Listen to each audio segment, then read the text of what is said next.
Welcome back. If you just joined us, a very good morning to you. Now, despite being considered the oldest profession in the world, sex work remains illegal in South Africa.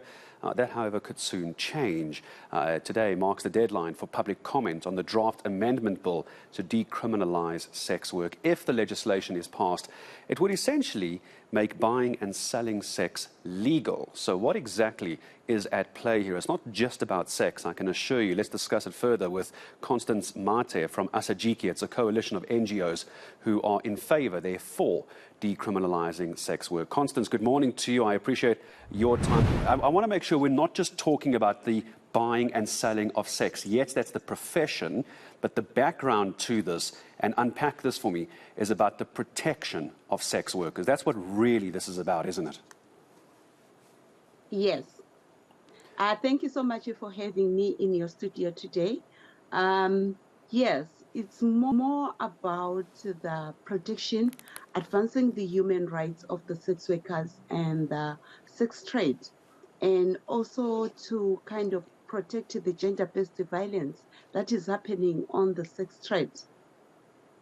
Give me a sense of why do you think this hasn't been passed before? What are the stumbling blocks when it comes to this? Because when it comes to an issue like sex work, people do get very offended by the topic all on its own. Why do you think there's been so many stumbling blocks?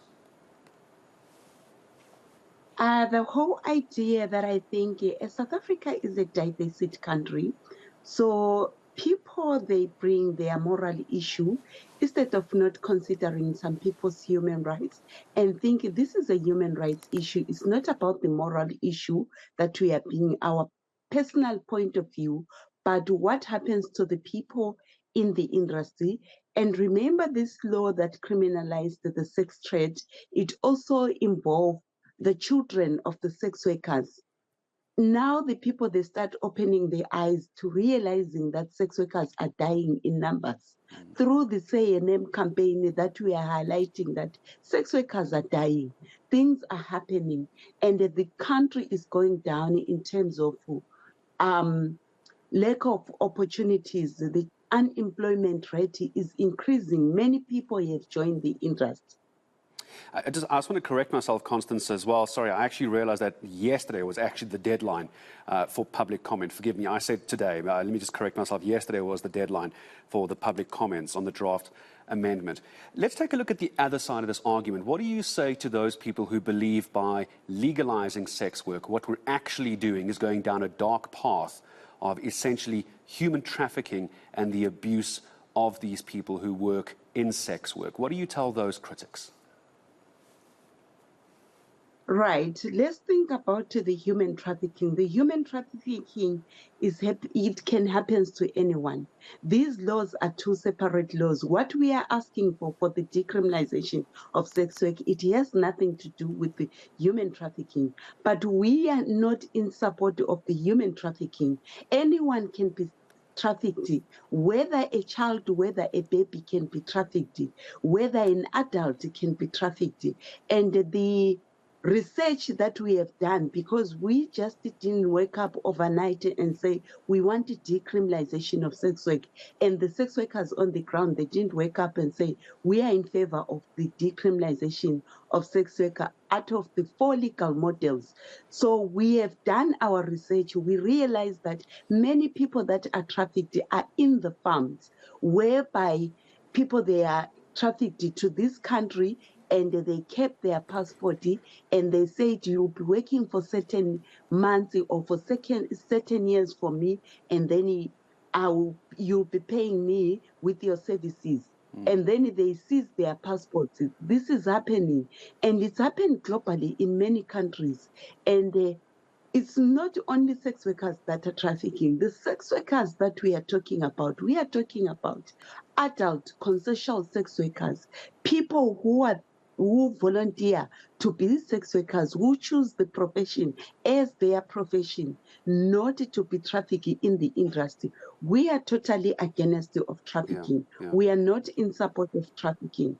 Constance, let me ask you this as well. One of the arguments put forward when it comes to supporting the legalization of sex work, as I said earlier, apart from the sex being legal, is the women or the people in this industry Now that it's considered illegal currently, they're unable to report any rape crimes. They're unable to go to hospitals or to clinics to get support because it is illegal and they fear they will be arrested. So it could, one could argue, be making the situation worse by keeping sex work illegal. So it's the support for people in the industry to come out and keep themselves safer. Would that be a fair statement? I don't want to lie. I believe that with the decriminalization of sex worker, it will open the opportunity for the sex workers.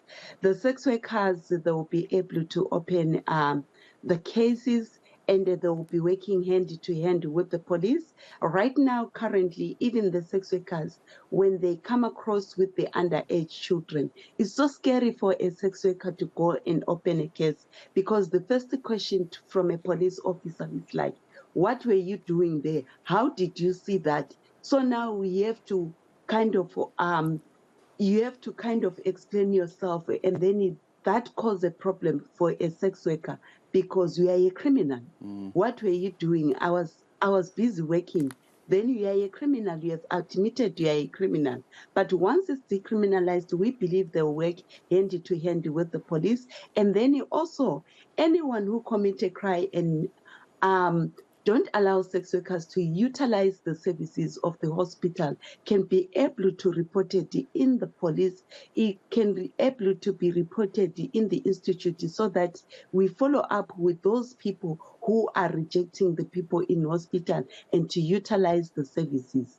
The other thing you mentioned, why the deadline. The deadline, we are worried as we are talking like this. Right now, currently, we are busy pushing this. There is no laws in place to protect the sex workers and advance their human rights. So the sex workers are still in danger. And we are worried because we are still receiving numbers of the cases of the sex workers who are dying in daily basis as we are trying to process this law. That's why we are saying the deadline need to speed up. We don't want it. We are happy with the deadline of yesterday. Let's speed up, let the process be done as soon as possible, so that we can protect the sex workers, because we don't have laws as a country that are protecting sex workers right now, currently, as we are processing. If we're going to drag this for another year, it won't going to work for the sex workers. How many people are we going to lose? Let's identify the criminals. Let the criminals be arrested and be prosecuted by the laws of South Africa.